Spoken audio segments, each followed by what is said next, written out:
Today we are going to go over let's get a camera angle here, Jacobsen LF1880.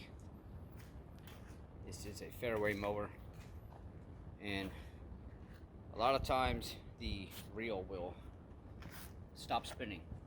You'll have one reel that isn't spinning and the others are, and you're automatically going to think A, something is jammed, or B, your motor there is bad. But that's usually not the case. What happens with these is you got two pins on the side here, which you would squeeze with your fingers and pull up. Alright, that's what holds these things on here. So you put your hand in there, squeeze, and you want to pull up.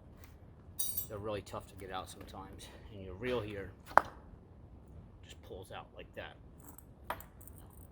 That is where your gear is in there. That's not where the problem is. It's in the gear. See if we can see that right there. That gets stripped out. Now let's see if we can pull that out of there. Usually you just tap on the motor. There it is. It falls out. What happens is all these teeth are, this is plastic, they're all grind down. So basically it was just skipping in there as it was spinning. The teeth weren't grabbing anymore.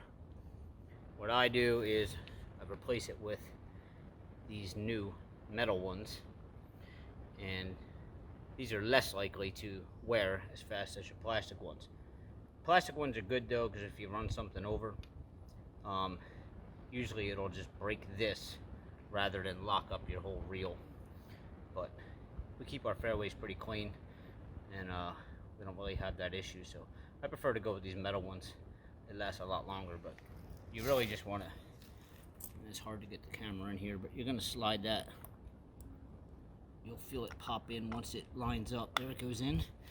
Just slide it back in there, and then you're going to line this back up like that, and that's it. You put your two pins back in, and that reel will now spin again. And that's it. Thanks for watching.